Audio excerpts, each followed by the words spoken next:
Eesti Fotofestival esitleb.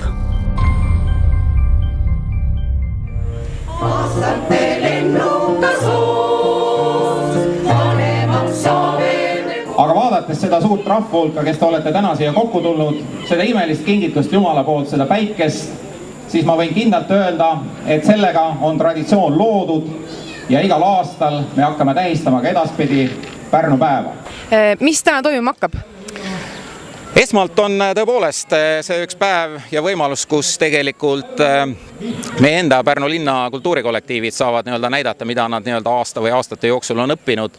Teiseks selle kõrval on mul väga hea meel, et ka mitmed muuseumid, näiteks Pärnu Uue Kunstimuuseum, Pärnu linnagalerii või ka siis näiteks Maarja Magdalena Gild ja Punane Torn on tegelikult avanud, kes oma töötoad, kes oma näitusesaalid pärnakatele ja ka meie külalistele tasuta külastamiseks. Et muuseumide osas on ju see vahva traditsioon tegelikult enamikes Euroopa linnades, kus iga kuu viimasel pühapäeval on muuseumid avatud tasuta, ehk loomaks sellega võimalus kõigile neid muuseumi külastada. Aga kindlasti selle kõrval ka tõepoolest üks selliseid suuremaid ülesastumisi täna on siis Pärnu bändide päev, kus tervelt 3 tunni jooksul Pärnu Vallikäärus on võimalus kuulata Pärnu ansambleid erinevad lausa 6 korraga.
Tähelepanu, tasuta linnatuur tänasel päeval.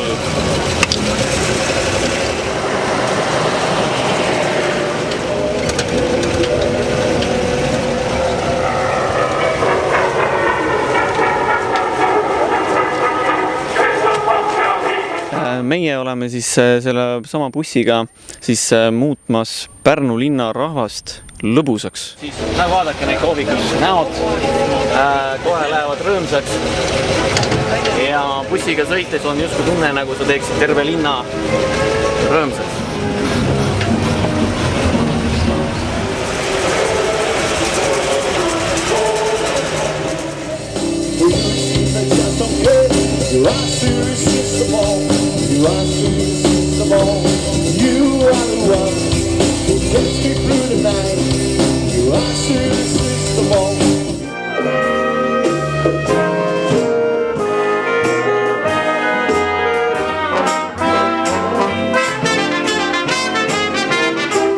Nimelt mul on siin kaante vahel üks verivärske raamat, mida me oleme ammu oodanud.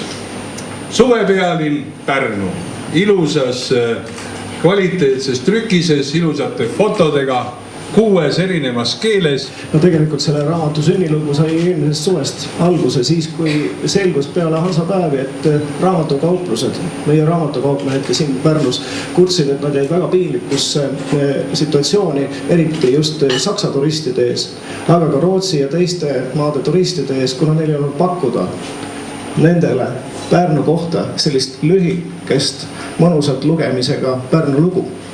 Millest räägib raamat lähemalt? Sisuliselt ta räägibki ikkagi Pärnu selle, ütleme siis kõige võib-olla atraktiivsema linnaloo osa ajaloost, mis siis saab alguse või sai alguse 1830. aastatel, ehk kui kindluslinnast Pärnust hakkas kujunema avatud kuurotlinn. Mis on teie oma hinnang raamatule?